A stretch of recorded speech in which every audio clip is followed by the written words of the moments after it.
This aquatic center was actually named after someone. Who was it named after? Named after me. Which that was a blessing for sure for me. An honor. Put in a lot of time here. So, it was an honor for sure. It's what I've been doing for 40 plus years. So, swimming's been a part of my life. Even as a kid, I swam a lot. And so I always loved swimming. And I don't know, it's been what I do. So what is your favorite stroke? My favorite stroke is actually breaststroke, which is one of the competitive strokes, or side stroke, which is a recreational stroke. Doesn't take too much effort. But it's a good stroke. It's a good stroke to do, just recreational. I taught swim lessons the summer that I lifeguarded. And then I think maybe one other summer before that or after that. But then there was a lady named Wanda Stout that used to run the swimming program for the city. And I took swim lessons as a kid there. And it's really crazy because I had a drowning experience, a near drowning experience when I was 3. Were you almost drowned? Yes. Okay. At the city pool. But my mom was there in a dress and heels, and because back then that's just what they did. And the lifeguard really didn't see me, and I was short, and the lifeguard didn't see me, and so 3. And I was 3, and my mom had to jump in her dress and everything and pull me up. And that was here? That was in the old park, the old pool in the park. And so for years I was terrified of the water. Really? And Mother took me to swim lessons every summer with Wanda Stout because she said you have to learn to swim. And so I was fine until I got in the deep end, and then I'd panic every time. And so finally, whenever I was in junior high, all my friends were going off the diving boards, and I couldn't but I could hold my breath a long ways, like when we'd race across the pool. And so I decided, I can jump off the board and hold my breath and make it to the ladder if I stay underwater, because I panicked whenever I was on top. And so that's how I got over that fear, kind of. You're kind of forced to get over it. I forced myself, yeah. And then I decided I'd do lifeguard training because irrationally, I thought in my mind, I remember thinking, if I can save somebody else, I can save myself, which is probably irrational thinking. For years, I could literally remember that feeling of trying to stand up and not being able to breathe and looking up and seeing the water, So I've always had an empathy for the kids and the people that are really afraid, and I've had adults that have been really afraid, because they've had a traumatic thing. And I've always had an empathy for that, and I think that's why, and so little did I know, then after Wanda Stout did the swimming lessons, a lady named Peggy Coursey did them. And so then Peggy called one time and said, hey, I think I'm done doing swim lessons. Do you think you want to do it? And that was probably right around 79 or maybe back in there. And so I did the lessons, maybe 78. And by then they had closed the big pool, and so we moved to Lincoln Park, and it was a tiny pool. And every morning when we'd go, it was like a nature adventure because we'd have to get rats and snakes and frogs and all this stuff out of the pool. I just always walked in hoping there wasn't going to be a body there. But we got all kinds of stuff. And for some crazy thing, one of the favorite memories we did the lessons there probably two or 3 years maybe while this, then this was built in 81. But one day the circus train went by the pool, and the tracks were like right there, and so we just all stopped, and the circus train went, and all the animals and the kids were just flipping out. It was so fun. But it was a good deal. It was a good deal. We got to have lessons. The city provided that for us, so we didn't just have to not have lessons for a couple of summers. So that was good. And then we moved in here in 81. Dr. Foster and the city. I was driving to school one day, and they said, guess what? The city and the school are going to build a pool. And I was like, what? And so I was an English major. I was teaching English. And I called Dr. Foster that morning and said, I'd like to have an appointment. So when I went down, I told him, I said, I really would like to be the swimming instructor. And he goes, what? And I said, I really would. I said, I've taught swimming my whole life, ever since I was 16. In college, whenever I took swimming in college for PE, and so then whenever they'd find out that I could teach, well then, instead of me taking the class, well the instructor would take part of the people. I did that like 3 different PE credits for swimming in college. And so Dr. Foster said, well, okay, we'll think about it then, but so then that was in September. And then I think the following January, maybe, let's see, I can't remember. Anyway, he called me and said, were you serious about really wanting to do the pool? And I said yes. And so I had to go back to college and get a PE degree, because if you teach more than, I think, 3 hours in a discipline, then you're required to have that degree. So I teach all day, drive to Weatherford on Monday nights, teach all week, and I did that for 2 years.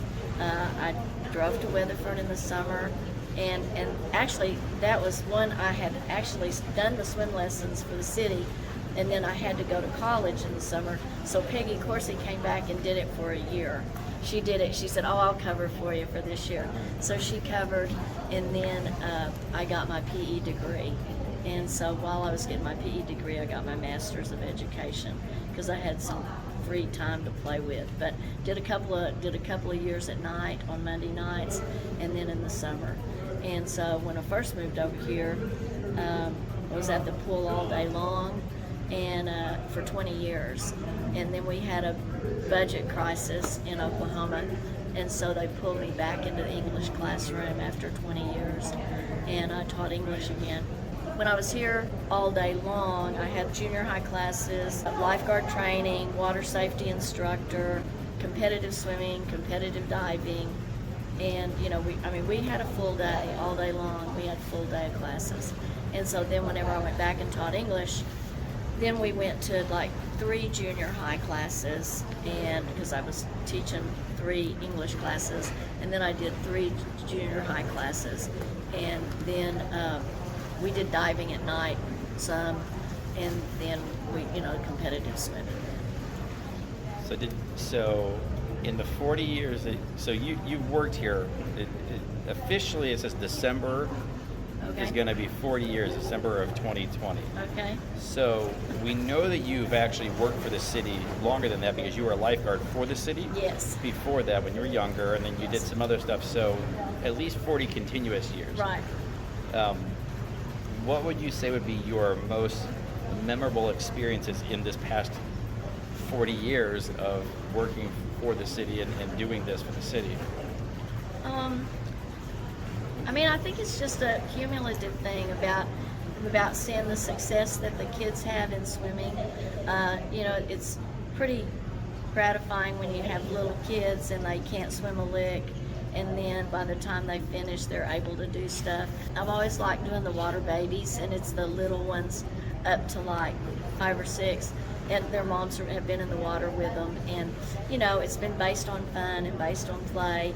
And of course, they just are so excited to be in the water, most of them. And then, that's been memorable, I think. I don't know, it's just been I've been blessed to be able to do something that I love. I love people. I've been blessed to be able to work with great people. From the time that the pool opened, the people that have worked here, we've just all gotten along really well. And I don't ever remember any of us having big knockdown dragouts or anything. We might disagree occasionally, but we just agree to disagree. And I think that's the people have always been the best part. So have you ever, in that time, did you ever think that you were going to leave Altus, or did you always just want to stay here? Were you a homebody, or what kept you in Altus? Well, my great-grandparents came here, on a little before the land run. My grandfather did. So what time period was that? Oh gosh, when was the land run? I can't even remember. What was it? I don't know. But my mom and my dad was born here, raised here. Okay. We have some land. My mom was here visiting and met my dad, and so then they stayed forever. I actually, like most kids, whenever I was in high school, graduated high school, I was like, okay, I want to leave Altus. I mean, I want to get out of here. You know, I don't want to stay. And then I met my husband, and he had moved like 19 times in 21 years. And so when we started talking about getting married, Military? no, no, his dad was actually with the furniture store, Okay. White's Auto. Okay. And Larry, whenever Larry and I were talking, I said, well, like, where are we going to move? And he goes, move. We're not moving anywhere. He said, we're moving here, you know. And I was like, well, okay. I mean, it was fine. I mean, it's home, you know. It's out in the middle of nowhere, but for me, it's home. It's the middle of home. That's right. It is. That's exactly right. So, you said you had some water babies. Yes. So did you have the water babies? I'm sure you've seen some of them that went from being the water babies to those that actually. Any of those go swim for college? Or? Oh yeah, I have two that I taught. Paul Davis, he was the cutest little thing. When I could still see him, you know, hanging on the side of the pool. So he's in his swim diaper. Yeah, and he actually wound up swimming on the high school team. He actually wound up swimming at Oklahoma Baptist University. Nice. He's graduated now, and he's getting his master's in, I think, sports psychology or something. Okay. Chase Hubbard is another one that I had from the time he was a baby. Did the little baby swim lessons, and Chase, you know, swam for me for 4 years in high school. He's currently swimming at OBU. And so, sadly, this past week they announced that OBU is doing away with their swimming program. Wow. So, for some reason, money, colleges are dumping their swimming program. So, I'm not sure where he'll go. Those two guys stand out. You know, I've had a lot of kids go through, and sometimes, you know, they've been in the swimming programs, and then whenever they swim in high school, and that was one thing. After I coached for like 1 year, I think I went to Dr. Foster and I said, you know, I'm behind because these other kids are swimming club and they're swimming, you know, they've been competing since they're 6. And I said, I'm not getting these people till the 9th grade. And so I said, could I at least have a junior high program? And so he was like, yeah, that'd be okay. So they let me then, whenever I implemented the junior high classes. And in those classes, I teach them the strokes, the starts, the turns. I try to teach them all the basics. And then hopefully it's a recruiting tool for the high school team. And it is. I mean, it works out pretty well. Some of them come and then because they've had a good experience in the junior high program, then they want to try the high school program too. When I first started coaching, for 3 years, I did club and high school. I did both. And, which, you know, is all year round. I mean, nonstop go. And my husband just said one day, he goes, okay, we're not going to live our lives like this. He said, you got to either choose club or high school, because he said, we're not gonna live like this. And so I was like, okay, so I chose high school. Well, and we've got 2 little clubs going here now. We've got Marianne Bellis has a little group, and do they swim here, or where do they swim? They swim here, yeah, in the evenings. And then Bison Aquatics from down in Edmond, they've done some recruiting, and so they've got a group swimming here now too. So we actually have 2 little age group kids swimming, and in the long run, that'll help the high school swim team when you've got those people that at least have some experience, you know. So that's a good thing. So did you have input? So you came on before they built this facility. Yes. Did they have your input in the design of the facility at all? No, because if they would have, I would have told them we needed a classroom. We didn't even have a classroom. But no, it was. So is that something that, because we're getting ready for hopefully a big renovation of this, and is that something Yes, you there will mentioned? be a classroom somewhere. Yes. Nice. Okay. I mean, there just has to be, because teaching, you know, I mean, I taught lifeguard training for years. And I mean, we just always had to make do, you know. And of course, I mean, I'm not teaching the lifeguard training anymore. Amanda Jones is, and you know. But I mean, gradually the last couple of years, I've kind of let a few things go. You know, the lifeguard training is one of them. Actually, this past summer, I kind of let the water babies go. So I'm just trying to do what I still love, and then be fair to everybody else. So, for you, in the next 40 years of working for the City of Altus, what are you going to be doing? Or what are your plans? I don't know what my plans are. People ask me all the time when I'm quitting. I mean, I'm 67. You know, worked 40 years, taught school 45 years. As I said, I've just been blessed to do a job that I can do. I love doing, you know, and that's what I've tried to instill in my boys. You have to have a job that you like, because you got to get up and go every day, you know. And so, I don't know, we'll see. I just waiting on the Lord to tell me what to do. Okay. So education is a big deal for you. I know Yes. one of your sons is an education administrator. Yes. Is education big Yes. for the whole family, or? No, Chad is president of WSC, so he's obviously, his wife Erica is, I don't know what her title is, I should, but vice principal at the VOTEC. Okay. Our younger son Dallas lives in Oklahoma City, and he has a degree in finance and a master's degree in business administration. He's getting ready to start a new position at the Oklahoma City Zoo pretty soon. But we come from. So how does finance? So will he be like the CFO of the zoo over there? Or He's gonna be a controller, I think is what he said. Okay. There's like one guy over him, and then I don't really know. It's a new job, so but Okay. it's being in finances. My husband's teasing him, saying, "So are you gonna like keep track of how many crates of lettuce they buy, or you know I don't know." Anyway, I thought he was going to balance the yeah, giraffes. right. How do you buy checking accounts? Right, the check. Right, exactly. But we don't know. But my husband's family, two of his sisters were teachers. My niece is a teacher. You know, so we have a lot of teachers in our family, and you know, it's good. I mean, we love kids, and we love hopefully making a difference.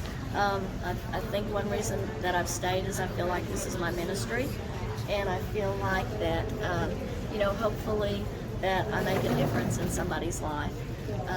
I've been blessed to have and I got to give a shout. Amanda Jones does a great job here working at the pool. Michael and I depend on her a lot. Michael Shive is my assistant coach, and we've always laughed because, you know, part of the year, like, I'm the boss because I'm the head coach and he's the assistant, but then the other part of the year he was the boss because he was the pool manager and I was the aquatics director under him. So, you know, it's just all kind of blended together. It's all blended together, but we've had a good run. We have a good run working together. So, any words of wisdom in your time that you would say? Every coach has like their sayings. Yeah. What were the? And everyone calls you, it's wig is what they call Yes, you, right? yes, they do. Not because I wear one, but I think Wiginton's long and hard to say. And Do they say Coach Wig or they just say well, Wig? Some call me Coach, some call me Coach Wig, some just call me Wig. I mean, they've done that for years. I don't even remember, you know, what group started it really for sure. But, well, I mean, one thing that I stand on is Philippians 3:13, which says, I can do all things through Christ who gives me strength. And you know, the older I get, I say that verse a little bit more. But you know, you just gotta love people. And I always try to remember that the kids that I coach are someone's child. I mean, they're someone's kid. And so I've always tried to treat them fairly. I'm not saying that I don't ever yell, and I'm not saying I don't ever get in somebody's face. One time a friend of ours' kid took swimming, and after he'd been in, he was a senior, he just did it kind of as a fun thing. And anyway, his dad told my husband, he goes, "Oh, Mr. Wiginton, I think that we owe you an apology." And Larry said, "What?" And he goes, "We thought Linda was this nice, sweet little girl." And he said, "We find out that you live with somebody that's not always that way." And Larry laughed and said, "Yeah." But you know, with the kids and in coaching, I mean, I just try to make them do their best. I mean, that's the thing. We just want them to do their best. And some people are God-given talent, and some people have a lot of talent and don't use it. And, you know, the thing is you just try to get people to do their best. And that's what we've always done with the kids that work here, lifeguarding. the kids that, have taught swim lessons. I mean, we always just, I guess it's maybe, we try to think of it as like a culture of excellence. And we want this to be a place of excellence. We want it to be a safe place. We want the kids to be able to come here and feel safe. Even in the summer, I mean, we've always tried to just have a culture of excellence. And so hopefully that's what we've done. So family is very important to you. Yes, it is. How much of your extended family is here? Who's here in Altus with you? Well, my husband's family, a lot are here. My family, my parents are both gone. My brother's gone. I have niece and nephews that live in Oklahoma City, and I get to see them. I have an aunt that's 92 that still lives here. I have some cousins that still live here, and so it's just home. And how long have you been married now? I've been married, let's see, 1973. Let's see, what is that? 73. Yeah, math is not my strong point. English 47 years. 47. Yeah, it'll be 47. Yeah, 47 in May. Yes, my husband was a teacher. Okay. He taught speech and drama and English, and he, unlike me, at 30 years, he was like, I'm out, I'm done, finished, and so I actually taught full-time 35 years, and then at that point, everything was switching, to the smart boards and all that, and I was like, okay, I think I'm out. And so, but then the school hired me back part-time, so I do 2 junior high swimming classes and coach. And so was it love at first sight when you met him, or was he the one you got stuck with? We dated for a little while. I'm going to say for him it was love at first sight. No. But we dated a little bit, and then we kind of broke up for just a little bit, and then we realized that was a mistake, and so we've been together ever since. We dated a couple of years before we got married. So, were you married here locally? Oh yes, First United Methodist Church. And is that where you? I grew up in First United Methodist Church. He grew up in First Baptist. Okay. And so anyway, we where do you worship together? We did. Yeah, we went to First Baptist Church for years and years and years. And so it was one of my grandparents, they did a dugout church for the United Methodist Church. My great-grandfather was an itinerant preacher. And, my mother at first was like, oh my gosh, you're going to roll over in their grave because you're switching to the Baptist. It's no big deal. It's no big deal for sure. But, it's been a great life. I mean, I've had a great life. And I don't know when I'll quit for sure, but it's getting a little harder. So what are your favorite things about the city of Altus, like living here? The people. I think the people. Yeah. The older I get, I hate the wind. I mean, I used to not bother me, but the older I get, I hate the wind. But I love the people, I mean, we have so many great people. I mean, in the city, in the schools, I mean, in the grocery stores, I mean, Walmart. I mean, we just have a lot of great people that live here. And, because I've been here for so long, I know a lot of people. And, it's always interesting when I go to visit my son Dallas in Oklahoma City. We go into a restaurant and eat, and I don't know anybody, and that's kind of weird. And then you go here and, half the people that are in the restaurant. So I think that's the people, of course, make up the city. And my parents instilled in me a work ethic. And I've always worked. I've worked since I was 16 probably. When they built Bunker Hill Drug, there used to be a big red dirt that we rode bicycles and stuff on. And then they tore down the red dirt hill. It's right there where the Fraser Annex is, down there by the Bunker Hill. And they tore that all down. Anyway, my first job, I worked for Keith Dodson, wrapping packages at Christmas at the Bunker Hill Drug. And I worked for Frank Cossey. I mean, people that are older that have been here all know these names, but I worked for Frank Cossey at Sherman Shoes for years. I worked for Harold Spencer at Bootery for years, But I loved it once I started doing the swimming. When I first did the PE classes, one time, of course, I'd come out of an English degree where I wrote research papers and I read and I read. And Larry used to say the first 2 years we were married, he never saw me because I always had my head behind a book. But then when I went to PE, I got a PE degree. At first I was really kind of mad because one of my teachers stopped me at Southwestern and said, hey, like, do you not like me or something? And I'm like, I like you fine. And I said, why? And he goes, I don't know. He said, you just don't look very happy. And, and I said, well, I'm just adjusting to coming from English and the volume of work that was required. And, we were building stuff out of popsicle sticks and going rappelling. And he laughed and he said, oh, you'll get into it. Well, then once I got into the PE and did the PE classes, and because it was about fun and movement, and so I was really glad. And I told Dr. Foster, he called me one time at the state swim meet and he said, I just wanted to tell you that we made a good choice, whenever I did the swimming.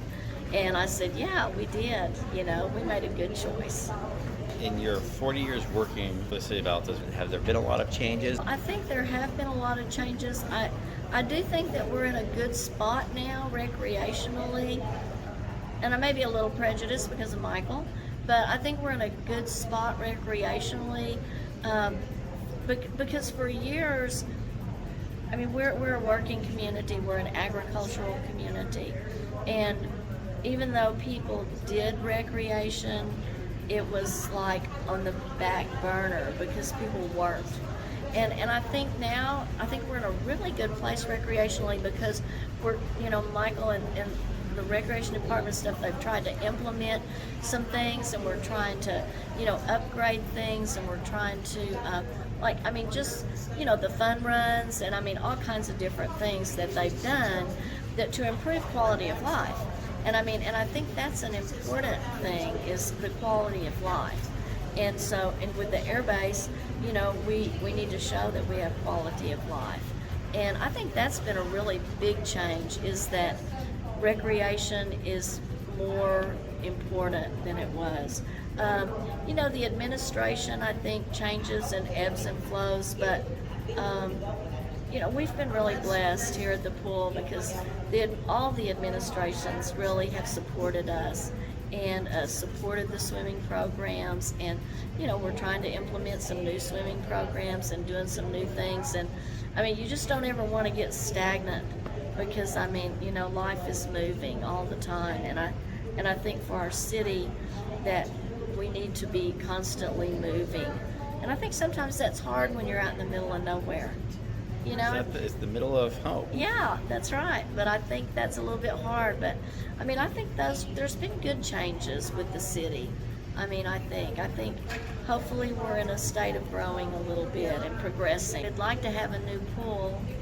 So that should be coming up hopefully soon. We're getting ready to do, thankfully the school and the city again are working together, and we're going to do a renovation at this pool. We need the outdoor pool. It has some problems, and eventually we probably need to redo that. But again, just trying to look at what some bigger, not necessarily bigger, but facilities have done with play structures and lazy rivers and different. There's a million different things you can do with a pool if you have the money, and I think hopefully the city will just keep and the school will just keep working together. I think that's been really important. When we built the facility, the city and the school did it on a sharing project. And of course, when we first did it, people said, "Oh, it'll never work. You can't have two entities that are doing this together." And we've made it work. We've made it work, and I think part of that was I worked for the city and the school, and so I could see both sides most of the time. But we've always really tried to work together, and I think that's good. And for small towns like us to progress, you have to work together, because and really I have some friends that I coach swimming with and stuff, and Steve Riggs at Edmond was actually instrumental in getting the YMCA at Edmond and Edmond Public Schools and the city to go together. And they actually based it kind of off what we had done here in Altus, because Steve was like, well, you've made it work down there. And so he kind of got the ball rolling. And of course, they have a $17 million facility in Edmond, that they've all built together. And I think that's just it. Working together is super important. And I see the city doing that in a lot of ways. I think that's a really, really good thing, that we just keep trying to progress. Wig, we really do appreciate your time working for the city and all the time you spent getting these kids to learn how to swim. Yeah. And swimming is very, very important. It is. And that's the thing too, I think. And that's one reason we've worked really hard at the swimming lessons always. And it's a skill. It's a lifetime skill. You have to know how to swim. And we've been fortunate. We've had some minor injuries here at the swimming pool. We've been very fortunate, and very blessed. But we've been very fortunate, that we haven't lost anyone at our facility, and we pride ourselves in that, because we've trained the lifeguards to watch, and we've trained the lifeguards to act responsibly, and so we've been very fortunate, and we make our kids watch. And that's one thing whenever you're a lifeguard, and if you lifeguarded, wherever you go, even on vacation. I love to go to the beach. I love to go to Turks and Caicos in the Caribbean. It's my go-to place. But even when I'm always sitting there, I'm just like this all the time, watching, because you just watch. Just watch. That's what you do. The lifeguard's eyes are scanning. That's Heads right, on the scanning swivel. all the time. Yes, scanning all the time. But we try to service a lot of people here. We've got our senior citizen hour. See, I was wondering, just doing the interview with you, having faced behind with the pool behind you, that was going to be an uncomfortable. Yeah, it makes me a little nervous. Just yeah. because you were facing the wrong Yeah, direction. makes me a little nervous, but Amanda's watching, so it's okay. These are the senior citizens, and so really, we service people from 6 months to. I think Helen, she's come 84. So we service people from, about 6 or 8, 9 months to 84 years old. So hopefully people will come out and use the pool a little bit more. That's one thing that's always been a little aggravating, I think, is it's better now than it was. We have a lot more people coming than we used to, but just people using the facility, because so many places don't have an indoor facility, and we're blessed to have a good one. So anyway, people should take advantage of that.